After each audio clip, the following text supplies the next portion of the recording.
tudo bem? Mais um dia de aula em casa, né? Estamos aí em home office. Então, vamos lá para mais um assunto. Hoje, nós vamos falar sobre couro cabeludo, como é formado um couro cabeludo, como é formado um fio e as doenças de couro cabeludo e também as fases de nascimento e queda do fio. Vamos lá? Então, vamos ver primeiro como é formado, então, o nosso couro cabeludo. Vamos começar lá pela camada basal. Aqui nós temos aqui a camada inferior da pele do couro cabeludo, né?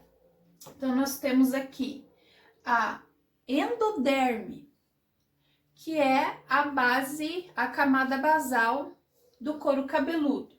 Depois nós temos a derme e a epiderme. A epiderme é a parte externa do nosso couro cabeludo. Então, aqui na endoderme é onde vão ficar as glândulas sebáceas, tá? Vão ficar também os vasos sanguíneos e vai ficar também as glândulas sudoríparas, a glândula uropigial. São essa área aqui da camada basal é que vai irrigar o fio da circulação sanguínea, das vitaminas, é onde fica a papila, né, que é onde é formado o fio. Então, toda essa parte da camada basal, nós temos que cuidar dessa camada aqui, depende a nossa alimentação, depende também, interfere por causa dos vasos sanguíneos, na formação do fio, interfere também os medicamentos que a gente utiliza, né? Se a gente utiliza lá medicamentos com metais pesados, também vai dar uma interferência, porque ele vai estar na corrente sanguínea e o nosso organismo vai repassar isso para a formação do nosso fio, né? Não só na parte nutricional, mas na parte na parte de medicação também, tá? Medicamentosa. Então, se você usa lá um remédio contínuo, né? Então, ele vai ser passado também pelo vaso sanguíneo, vai ser passado esse medicamento também na formação do seu fio. Se você utiliza droga, qualquer tipo de entorpecente, vai estar lá na formação do fio também, tá, gente? Então, tudo que o nosso corpo absorve, o nosso fio também absorve, tá? Então, temos lá os melanócitos, que são que ajudam a formação também das melaninas para dar cor no fio, né? Então, aqui fica a papila e esse carinha aqui dentro da papila é o bulbo capilar, tá? O bulbo capilar, ele vai formar o fio, vai formar os melanócitos. Ó, os melanócitos saem daqui, ó, vão lá para dentro da papila e aqui o bulbo é formado, ele absorve esses melanócitos e é formado a melanina. Então, ele já vai receber uma outra camada de vitaminas e aí vai ser feita a formação do fio e vai se transformar em cabelo, tá? Então, tem lá na apostila de vocês lá, estudem bem a formação do fio, porque depois eu vou passar essa imagem sem as áreas indicadas aqui de cada elemento, aonde ficam e para que servem, tá? Então, deem uma olhada lá, tem bastante coisa falando sobre isso lá na apostila de vocês, tá? E aqui a formação do fio. A medula, o córtex e as cutículas, tá? A medula, até hoje, não se tem um estudo que comprova o motivo da medula existir. Tem alguns cabelos que têm medula e outros não. A medula é um caninho, é um cilindro transparente, tá? Ele não reflete nada, ele não tem massa, ele é um caninho bem fininho e oco, tá? Ele não é maciço como o córtex, né? Onde fica toda a massa do fio, tá?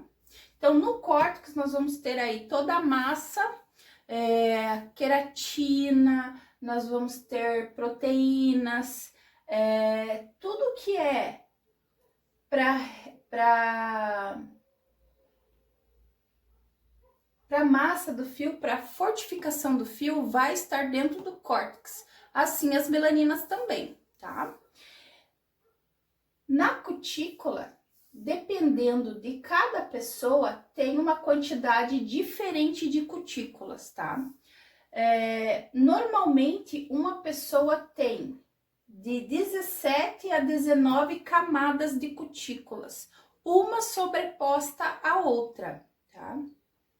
Então, quando esse cabelo é passado por um procedimento químico, quando a pessoa não hidrata muito bem o cabelo, ou ela passa um período muito extenso na praia, então essas cutículas, elas vão se dilatando, tá?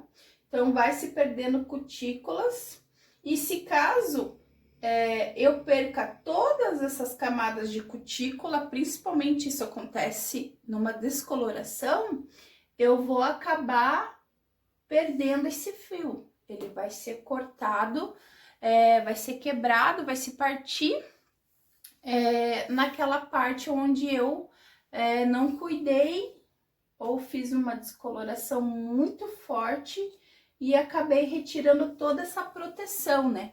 Porque a cutícula, ela não serve só para refletir o brilho, a beleza do cabelo, né? Ela também serve, e a maior função dela é proteger o córtex, né? Pois é nele que a gente tem toda a massa capilar, né? As proteínas, os lipídios, todos os tipos de vitaminas que a gente consegue absorver lá pela absorção dos vasos sanguíneos. Então, tudo que o cabelo necessita para ser um cabelo bonito e saudável está no córtex. E a cutícula, ela faz a primeira função da cutícula é a proteção do córtex, tá, gente? Então, por isso que é importante a gente hidratar o cabelo, nutrir, cuidar com profissionais que a gente vai no salão, cuidar para que o cabelo da cliente não sofra uma agressão muito forte, para que ela não perca essa proteção do fio, tá? E, então, vamos lá para a fase do crescimento do cabelo, né? Quais são as fases do crescimento do cabelo? Então, ali eu tenho anágena, catágena, telógena, e aí eu volto para anágena de novo, né? Qual é a função de cada fase, né? Nós temos ali a anágena, que é toda a parte de formação no fio que acontece lá no que a gente viu no primeiro slide lá, da formação, onde forma lá na camada basal do couro cabeludo, né? Nós temos aí 3 partes divididas em 3 partes de camadas de pele do couro cabeludo. Então, lá na epiderme, a derme e a endoderme. Lá na endoderme é que vai começar lá a camada, a fase anágena. Então, essa fase anágena, ela vai ali de 3 a 6 anos. Então, o fio, ele pode crescer ali, a mesma papila, formando o mesmo bulbo capilar, ela pode ficar ali durante de 3 a 6 anos. Então, esse cabelo tem ali um comprimento de... Se a pessoa ficar durante 6 anos sem cortar o cabelo cresce ali 2 centímetros no mês, no máximo. Você tomando vários polivitamínicos, no máximo ele vai crescer 2,5 centímetros, né? Se você tiver uma absorção boa ali da circulação sanguínea, se ele conseguir ter uma absorção legal de vitaminas ou polivitamínico que você toma, ele vai crescer ali de 2 centímetros a 2,5 centímetros por mês. Então, imagine isso durante 6 anos. Vai chegar lá no pé o cabelo, né, gente? Então, a fase anágena, ela tem essa duração aí de 3 a 6 anos, tá? Quando ele tiver passando nessa fase e chegando na catágena, é um período aí que a gente fala, é um período que o cabelo começa a morrer. Então, ele vai se afastando, veja, o bulbo, ele se afasta, né, da papila lá, da caminha da papila lá, ele vai se afastando, e esse período, ele dura mais ou menos umas 3 semanas, por aí, de 3 a 4 semanas. Então, ele leva de 3 a 4 semanas para chegar lá no topo. E aí vem a fase telógena, que é quando o fio, depois de 3 meses, ele é empurrado do couro cabeludo, da epiderme, e é empurrado e ele cai. Só que veja, ele já volta para a fase anágena. Antes desse fio da fase telógena sair da epiderme, a outra fase, a anágena, já começou novamente. Então, veja que são fases contínuas, né? Ele não para, fica um tempo sem a ação de produzir o fio e depois começa novamente. Não. E isso daqui, gente, para cada papila, que é onde vai o bulbo, onde é a formação do fio, ele tem essa fase, a mesma papila, ela tem essa ação 25 vezes, tá? Então, por 25 vezes, esse cabelo faz isso, acontece essas fases por 25 vezes em cada papila, né?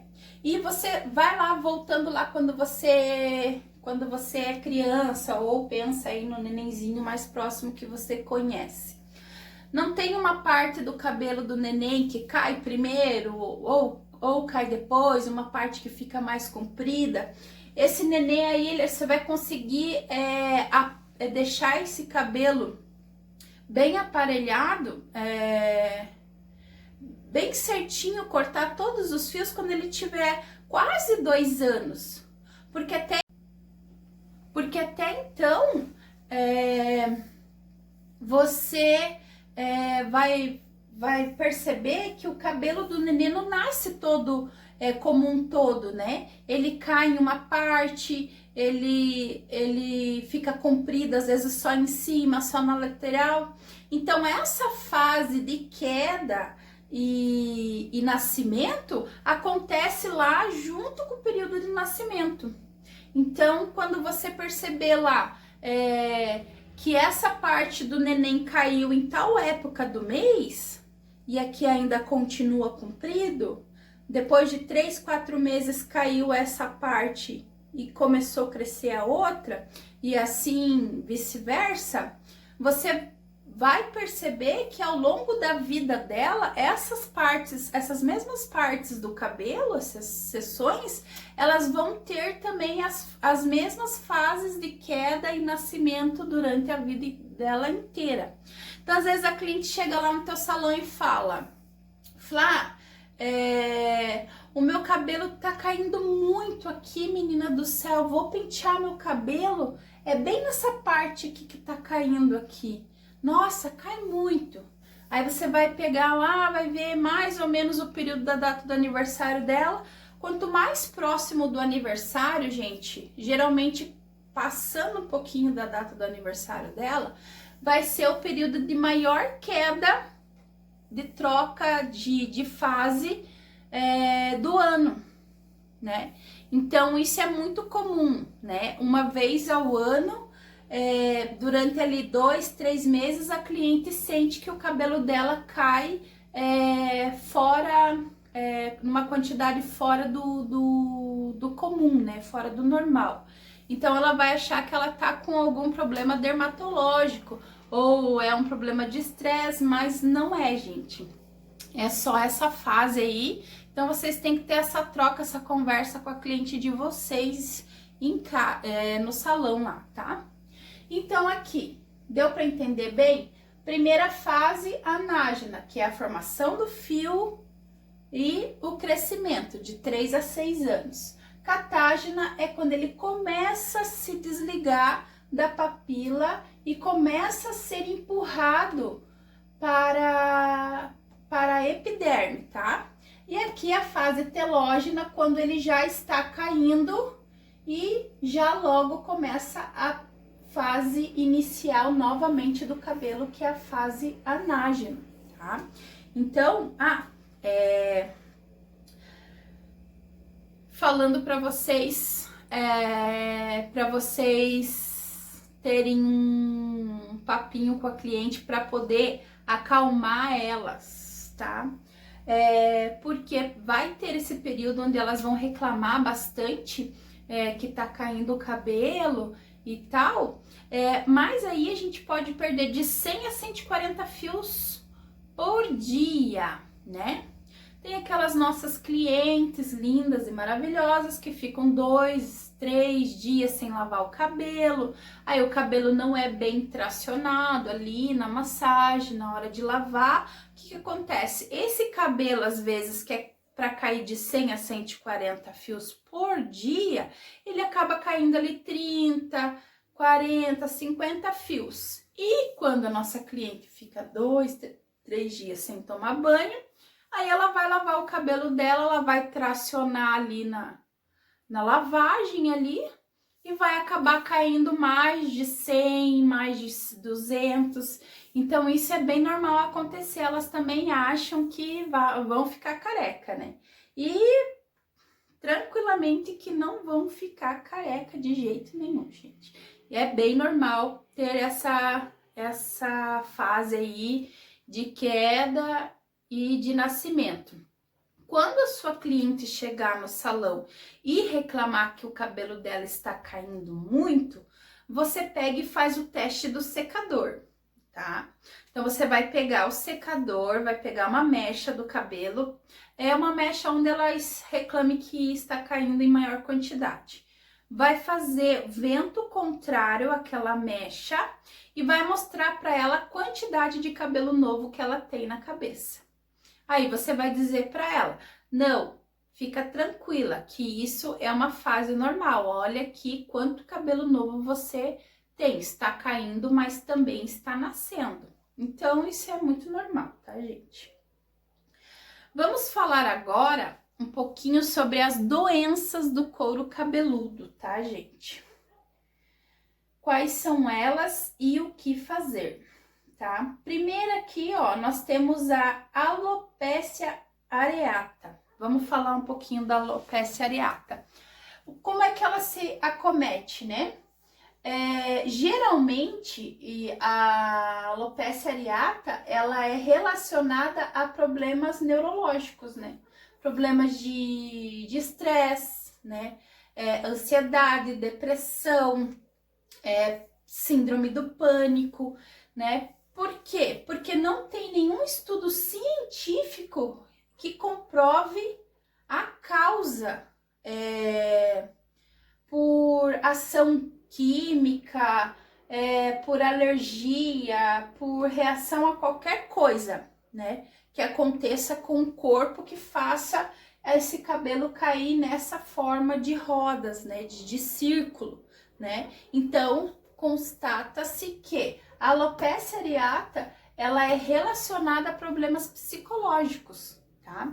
Eu já tive alopecia quando eu era criança, acho que eu tinha dos 9 aos 12 anos eu tive alopecia e eu tenho sequelas disso até hoje, né? Qualquer período de estresse que eu passe, o meu couro cabeludo fica extremamente dolorido e também eu perco bastante cabelo nessas laterais aqui, eu fico praticamente carequinha nessas partes assim. Por quê? Porque eu fiquei com essa sequela da alopecia areata quando eu tive lá e foi um período de 3 anos mais ou menos que eu passei por uma fase bem crítica. Então eu também fiquei com esses peladinhos aqui por um bom tempo. Sofria muito bullying na escola, viu, gente? Sou uma sobrevivente do bullying. Então, o que acontece? Quando cai esse cabelo aqui, e não é um cabelo que ele cai por fase, tá, gente? É um cabelo que de uma semana para outra ele é capaz de ficar pelado, sem nenhum tipo de fio. Só que essa queda de cabelo, quando você procura um dermatologista, faz um tratamento, é um tônico que você passa e também medicamentos que você toma, tá? Claro, vai ter que entrar com antidepressivo, um monte de coisa pra gente curar a raiz do problema, né? Depois de 6 meses, com ou sem tratamento, na verdade, esse cabelo começa a nascer de volta, tá? Então, essa parte que foi atingida, ela vai, depois de 6 meses, vai nascer lá o veulo, né? Vão ter alguns fios que vão conseguir se transformar em cabelo de novo e outros não, vão ficar sendo fininhos, sem muita resistência. Então, é chamado de veulo, né? Então, essa pessoa vai ficar aí esse período no mínimo de 6 meses aí com essa parte do cabelo peladinho, né? Então, a alopecia areata é causada por problemas psicológicos, tá, gente? Além de procurar um dermatologista, tem que procurar lá um psicólogo ou um psiquiatra também. E aqui, a alopecia cicatricial. Como é que eu faço uma alopecia cicatricial? Eu tenho alopecia cicatricial por tração, tá? Quando esse cabelo é muito preso, é muito puxado e eu acabo tracionando tanto a raiz do meu cabelo que cria uma lesão na papila e ao invés de eu acelerar a queda do bulbo capilar, eu acabo matando essa papila. Então, a papila, por tração, ela para de produzir o fio, tá? Então, eu começo a ter essa alopecia cicatricial por tração, tá? Também tenho aqui a alopecia por utilização de produtos químicos sem conhecimento, tá? Então, o que eu posso causar no couro cabeludo da minha cliente? Uma alergia tão grande, onde a única maneira que o corpo entende de se proteger dessa ação desse produto químico, desse procedimento que o profissional vai fazer, matando a papila, né? Então, matando essa papila, o corpo entende que ele vai proteger o restante do corpo dele dessa ação química que está acontecendo e que está causando uma reação alérgica no couro cabeludo, tá? Como é que acontece isso? Geralmente acontece quando eu crio um contato com produto químico com o couro cabeludo, né? Pode ser com descolorante. Veja bem, olha como é importante conversar com as nossas clientes quando elas querem fazer química, principalmente quando elas querem fazer lá uma coloração ou uma descoloração total, que a gente tenha que usar lá um AX de 30, um AX de 40, que são os produtos que mais causam calor e causam uma maior circulação sanguínea no couro cabeludo, causando assim, podendo causar ou não uma reação alérgica. Então é importante a gente conversar com a cliente, porque muitas pessoas que usam medicamentos contínuos para estômago, para rins e para depressão, esses medicamentos, principalmente para estômago e para depressão, contêm metais pesados. E isso pode causar uma reação não alérgica no couro cabeludo, mas uma reação química do pó descolorante, o OX e o papel alumínio, tá? Isso pode pegar fogo, pode esquentar, pode pegar fogo no cabelo da cliente, no couro cabeludo. Isso também causa uma cicatriz, uma alopécia cicatricial, porque naquele lugar ali onde vai esquentar, a ponto de causar uma queimadura tão grande, esse cabelo nunca mais vai nascer, gente, de novo, tá? Onde causou essa queimadura. Então, a gente tem que ter essa troca de informação com a cliente, tem que perguntar se ela quer clarear o cabelo ou usar um AX de 30, de 40, em qualquer procedimento. Você tem que perguntar se ela já fez relaxamento, se ela toma medicamento, que tipo de medicamento se ela já fez progressiva sem formol, com formol. Importantíssimo fazer uma mecha teste para ver se esse cabelo vai esquentar além do limite ou não, porque a maioria dos cabelos acaba esquentando, porque hoje em dia os clientes usam N tipo de produtos e química no cabelo. Então tem alguns que acabam esquentando, mas ali na hora de você manusear ali uma mecha ou outra, ela esquenta um pouquinho, daí ela esfria, você vai lá, abre, fecha o papel, ela já esfria novamente. Mas tem cabelo que não, gente, tem cabelo que esquenta e pega fogo. Então tem que ficar bem atenta nisso daí. Eu já vi cliente já com uma parte careca, com uma cicatriz bem fibrosa por reação química de papel alumínio e descolorante, tá? E claro que a cliente, ela jamais vai se colocar ali na pessoa que não te passou a informação. É você que não perguntou para ela. E o pior é que ela tem razão, porque você que tem que perguntar, você que está se colocando ali a dispor da cliente, e é você que tem que pôr os limites ali, ter essa conversa com o cliente e decidir se vai fazer ou não esse cabelo. É você que tem esse poder, tá? Temos aqui outra alopécia cicatricial, que geralmente é causada por corte, acidente. Então, essa alopécia é bem comum, sabe? Principalmente crianças, né? A gente leva umas pedradas na cabeça aí. Geralmente, quando a gente vai fazer corte masculino, a gente sempre tem um pontinho outro, né? Que tem uma cicatriz assim, né? Falta um pedacinho aqui, um pedacinho ali. Ou quando é causado por um acidente mais grave mesmo, é bem grande dessa forma. E a alopécia por queimadura mesmo, né? Cliente, sei lá, não só por procedimento químico, né? Mas também por algum acidente onde essa cliente acabe se colocando em perigo aí do fogo. Esse couro cabeludo que foi queimado, nunca mais ele vai ter cabelo de volta, tá? Porque dependendo da temperatura, a papila ela é morta, tá?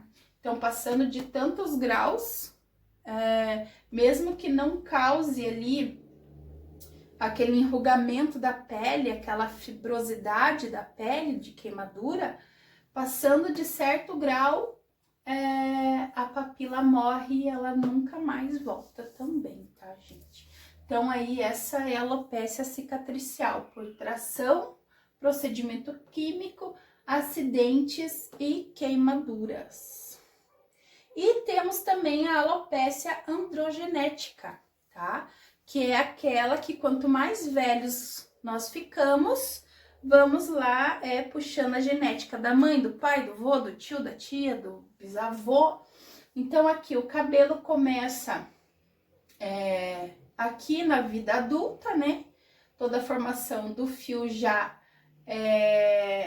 na fase adolescente.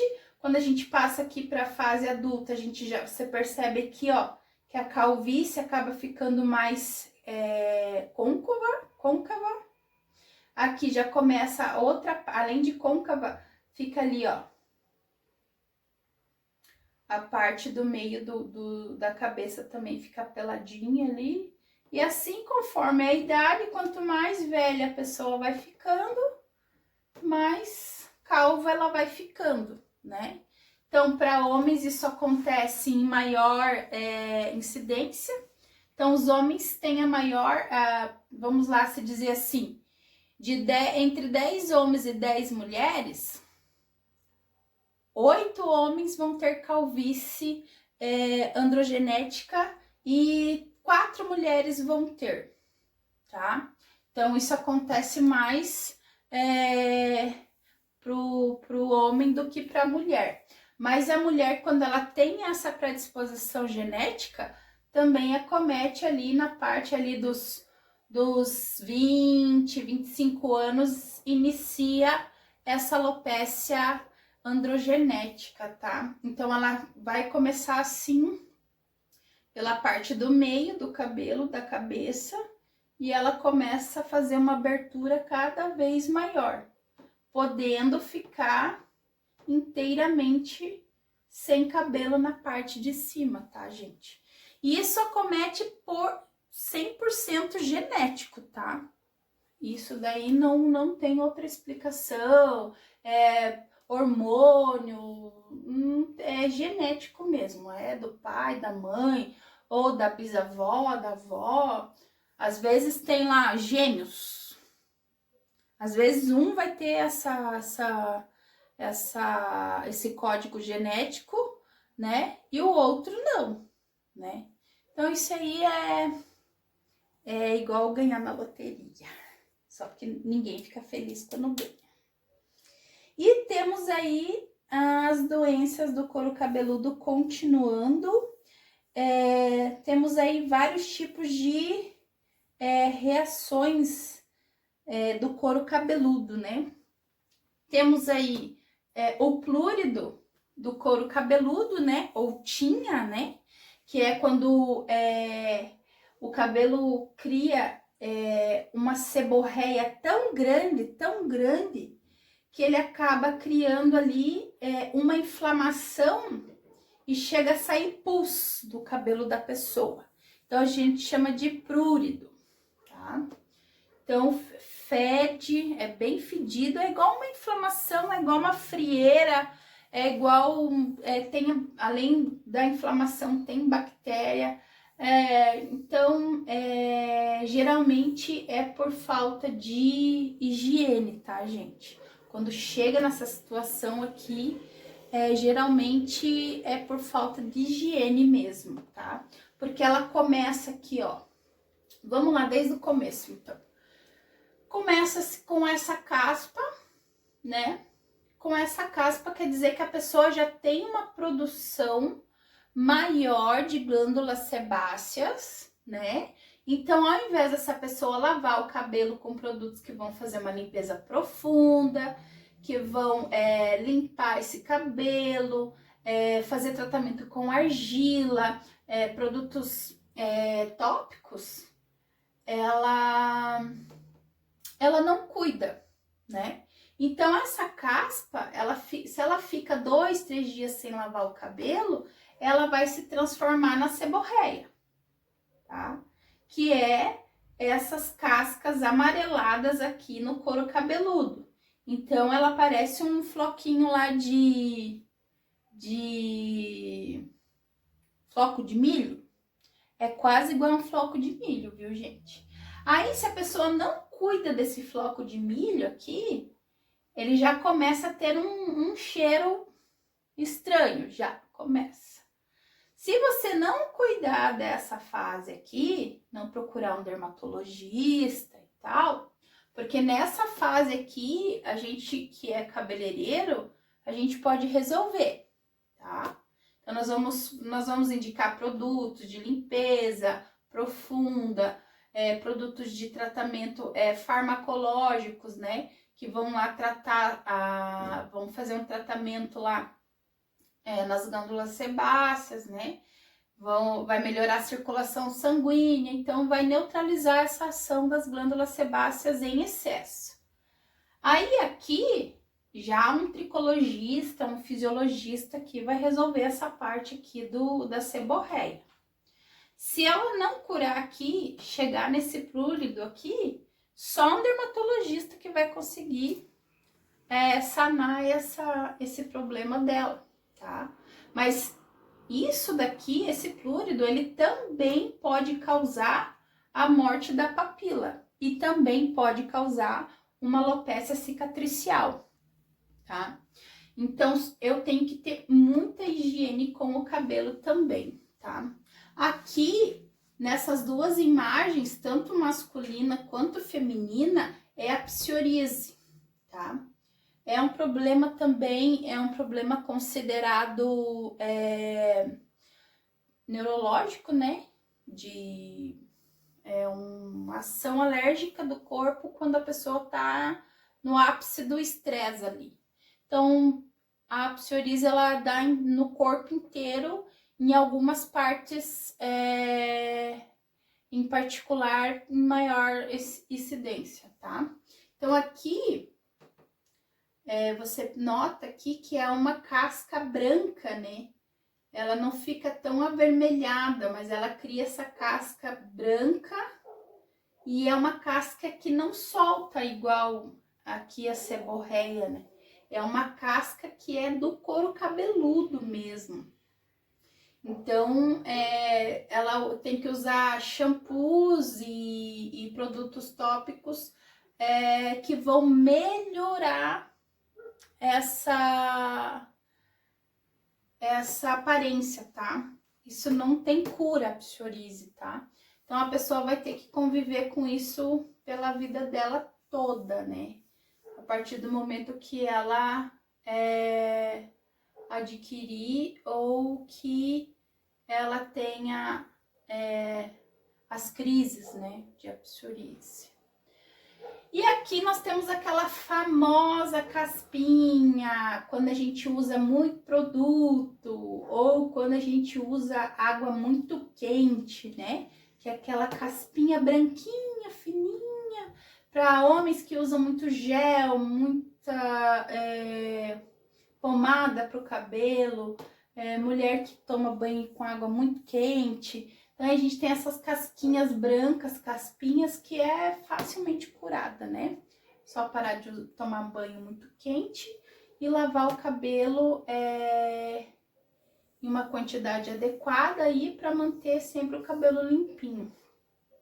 Pode-se usar em um simples shampoo cosmético mesmo, anti-caspa, que já resolve o problema. E também temos o famoso pedículo humano, né? Que é o famoso piolho, né?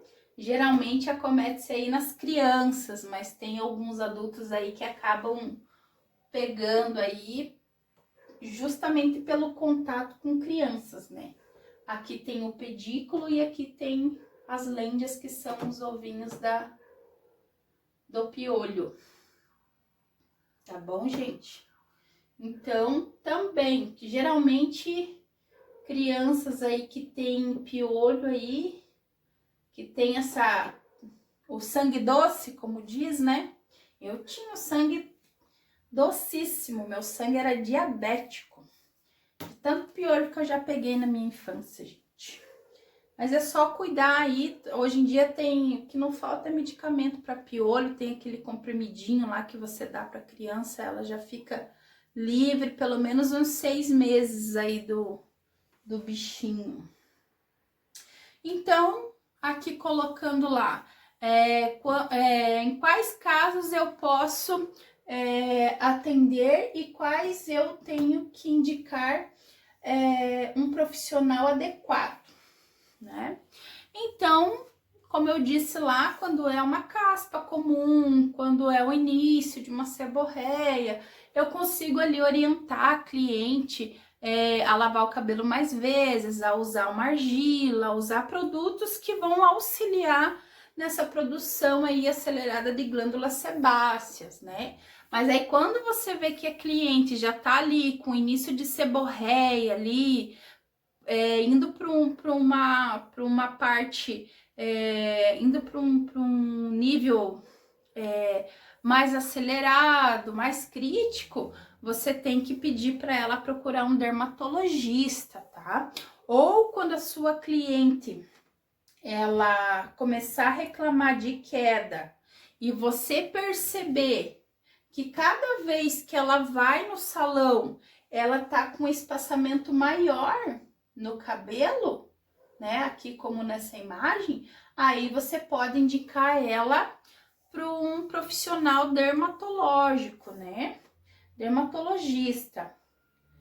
Aqui também, tá, gente? Se a sua cliente está reclamando de queda e de um mês para o outro, uma semana para outra, ela apareceu com essa alopecia aqui, você também tem que indicar um dermatologista para a sua cliente. Só que quando ela começar a reclamar que tá caindo muito o cabelo dela, mas ela não tem nenhuma falha de cabelo, nenhuma cicatriz, então você pode indicar para ela um polivitamínico, alguma coisa que vai aí acalmar essa cliente para ela não achar que ela vai ficar careca, né, gente? Então, e os profissionais que estudam, né, essa parte dermatológica, essa parte da pele, a parte do couro cabeludo, a formação do fio, toda essa parte de saúde do fio, é o tricologista, fisiologista e dermatologista, tá? Então, são esses profissionais que você tem que indicar para sua cliente quando você percebe que você não consegue ajudar a sua cliente com eficácia. Então, aí você tem que indicar esses profissionais para sua cliente, tá, gente? Não tenham medo, é melhor pecar por não atender do que você tentar ajudar a sua cliente com algo que você não tem informação. Informação e formação, né? São duas coisas que andam juntas, né? Então, se a tua cliente te perguntou alguma coisa que você acha que não está apta de responder ou de fazer aquele procedimento que a sua cliente tanto te pede, não tenha medo e nem vergonha de você dizer não, eu não sei, eu não vou, eu não posso. Isso pode salvar o seu salão, a sua profissão, a sua clientela, porque se você passa uma informação ou um tratamento errado para sua cliente, ela não vai te informar e vai tentar achar uma solução com você, né? Ela vai aí te defamar de uma forma que talvez você perca até outros clientes, né? Então, a gente tem que ter aí a sabedoria e a humildade de saber quando a gente não pode opinar, tá, gente? Então, é isso. Espero que vocês tenham entendido, como eu sempre falo, estudem lá na página da apostila, que tem lá a formação do fio, do couro cabeludo, para que cada um serve, tá bom? Estudem e eu espero que essa situação passe o quanto antes pra gente poder estar junto de novo, tá, gente? Mas, atendendo o pedido do nosso aluno Mylon, eu vou passar aqui umas dicas de corte masculino, tá? São as dicas básicas que, na verdade, a gente só vai conseguir colocar isso sanar essa dúvida numa aula prática mesmo, né? Mas como ele pediu, o que eu puder aqui passar, um pouco de dica que eu consegui passar para ele, tomara que ele consiga usá-las. Então, aqui é o famoso corte degradê, né, gente? Todo mundo quer aprender, todo mundo quer fazer esse corte. O que eu posso falar desse corte assim, né? Sem o aluno estar presente, né? Então, primeira coisa do corte, ou de qualquer procedimento que eu vou fazer com a minha cliente, com o meu cliente. Conversar, gente. Fazer ali uma troca de ideia com seu cliente, perguntar o que ele quer, mas o mais importante, às vezes, não é nem o que ele quer, é o que ele não quer, tá? Porque às vezes a gente que é cabeleireira, às vezes o cliente fala assim, faz o que você achar melhor. Não, peraí, tem o que eu acho melhor, o que eu acho bom pra mim, não é bom pra você, não é bom pro fulano, não é bom pro ciclano. Fala, não, cliente, vamos conversar aí, Então, se você acha que eu sou tão bom o suficiente que você confie em mim, então eu quero que você me diga aquilo que você não quer, de jeito nenhum que aconteça em qualquer procedimento que você for fazer lá, um corte, luzes, mechas, você deixa o teu cliente falar, gente, é muito importante você deixar o seu cliente falar. Então, o seu cliente vai falar lá, eu quero um corte assim, eu quero um corte assado, eu quero fazer assim. A partir do que o seu cliente vai estar falando para você, você vai fazer um procedimento mental. Então, quando o seu cliente estiver ali te explicando, vamos falar do corte, que é de corte que a gente está falando agora. Quando o seu cliente estiver explicando o corte que ele quer, você já tem que estar produzindo ele aqui, mentalmente, tá? Então, você já vai, o teu cliente está falando e você está produzindo ali o teu serviço, o teu corte mentalmente. Quando você captou isso com o que ele falou, com a imagem que você criou na tua cabeça, da produção desse corte, aí você vai vai produzir essa imaginação. Só que para tudo que o seu cliente pedir, sempre vai existir uma receita básica, tá? Que é simplesmente a matemática do corte, né? É matemática, gente, tá? Então, você vai usar ali os graus ali certinhos para você cortar todos os cortes, tá?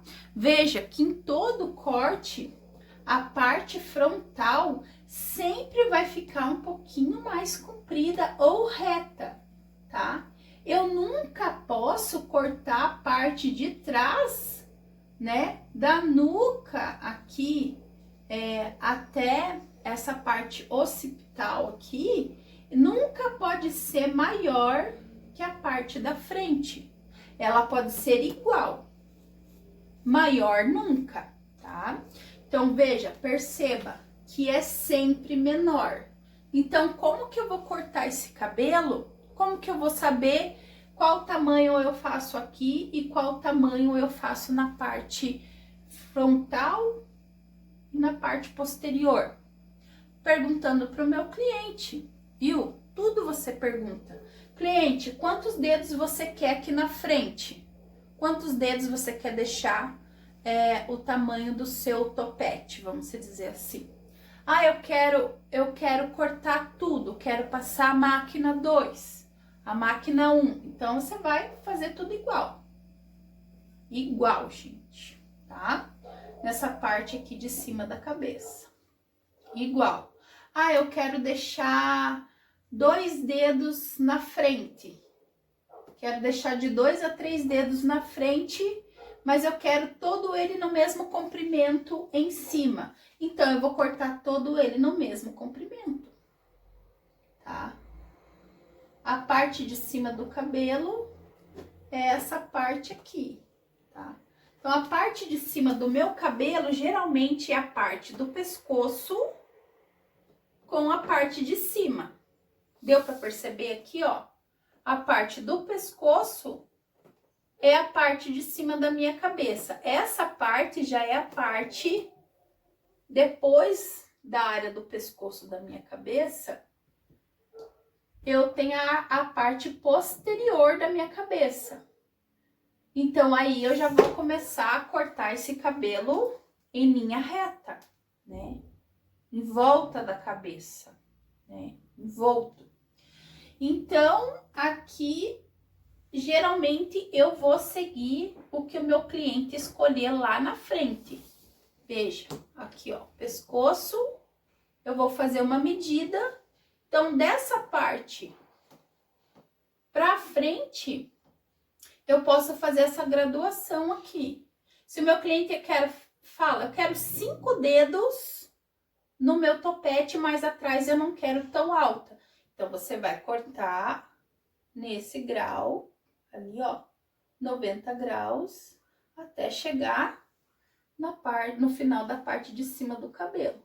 Essa parte de trás, você vê que já fica uma parte mais curta, porque é a parte posterior da cabeça, não é a parte de cima, tá? Então, você já tem que começar a cortar como se você estivesse cortando as laterais, fazendo todo o globo da cabeça, de forma reta, acompanhando com o comprimento que ele escolheu aqui, tá? Veja, ó, a parte de cima da cabeça é a parte que eu começo a ter comprimento, não na parte posterior, que é a parte da nuca, seguindo reto aqui a linha do pescoço, tá? Faça isso em casa, faça essas medidas que você vai ver que fica bem fácil de você saber qual é a medida que você tem para começar onde o seu cabelo vai ficar comprido e aonde você vai fazer as laterais, o corte mais curto, tá? Essa parte do degradê aqui, é a parte mais curta, você também vai perguntar para o seu cliente. Você quer começar na 0? Pode ser na 0 alta, na 0 baixa, na 1 baixa, na 1 alta, né? Você tem lá a regulagem da sua maquininha para regular. Então, o seu cliente vai falar como aqui, ó. Eu quero todo ele até a base na 0. Aí, o degradê eu começo em cima. Veja, ó, perceba que todos esses cabelos, a base, para você começar a fazer uma sombra mais acentuada aqui, com mais volume de cabelo, sempre é na metade da testa. Ó lá.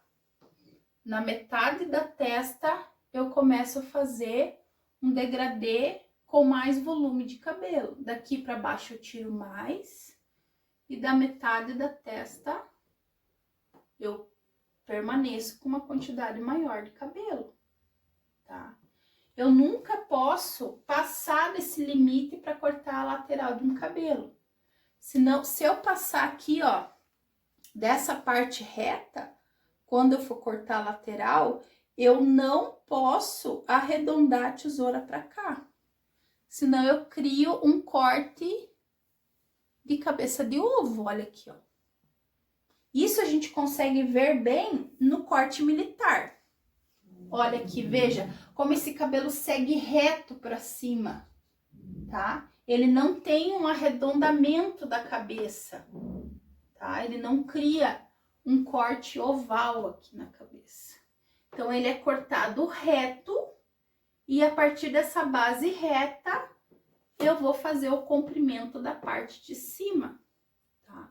Veja, eu nunca passo dessa lateral aqui, fazendo esse arredondamento da cabeça, tá? Lateral você corta sempre reto, assim, gente.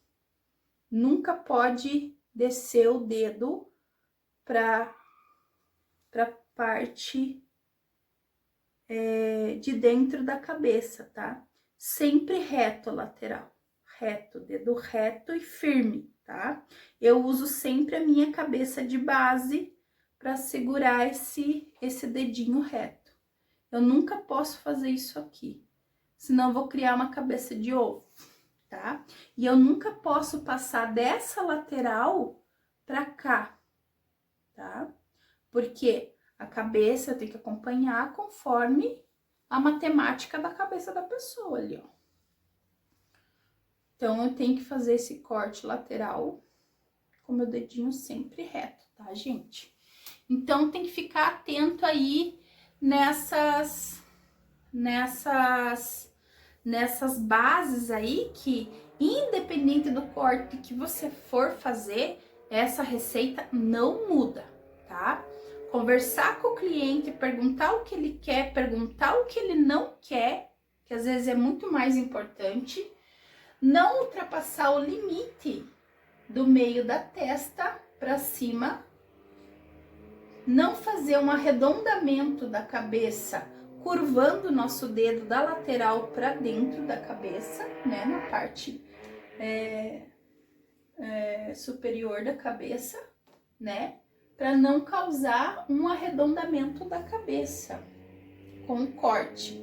E aqui, sempre lembrando, conversando com o cliente, quanto ele quer de comprimento, e você vai fazer essa medida pela frente do cabelo, pela franja ou pelo topete, que seja, tá? Então, você sempre vai fazer a parte de trás menor do que a parte da frente, tá? Na parte de cima pode ser igual, mas não pode ser maior, nunca, tá? Porque fica muito esquisito um corte masculino onde o meio superior da cabeça é maior que a frente e muito maior do que atrás da cabeça, tá? Então, tem que tomar cuidado com isso daí, tá? Independente do tamanho do topete, atrás tem que ser sempre menor. Do mesmo jeito, esse cabelo que é bem comprido aqui, masculino, né? Eu sempre vou fazer uma base menor atrás e vou deixar a frontal sempre mais comprida, tá? Então, é isso, gente. Eu espero que tenha aí sanado pelo menos um pouquinho da dúvida, porque corte, gente, é pegar, é ver, é tá ali junto, é fazer junto. Não tem muita coisa que eu possa passar para vocês aí por vídeo, assim, nessa parte sem um modelo, sem alguma coisa para fazer. Agora, o que vocês podem facilitar para mim é fazer um questionário. É tipo o Milo, por exemplo. Tem dúvida de corte? Escreve a dúvida do corte lá para mim, que eu vou tentar informar qual dúvida realmente ele tem. Porque aqui eu passei uma forma geralzona, né? Mas se você me falar qual realmente é a dúvida, e todos vocês, eu estou aqui para isso, né? Façam lá um questionário, já falei nas outras aulas também das minhas outras turmas.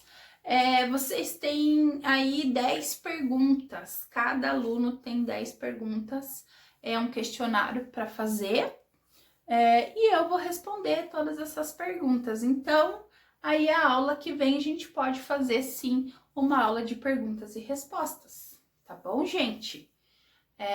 Então, estudem, se conseguirem, façam algum trabalho, mande no grupo, pode perguntar no grupo, eu estou aqui para atender vocês, tá bom, gente?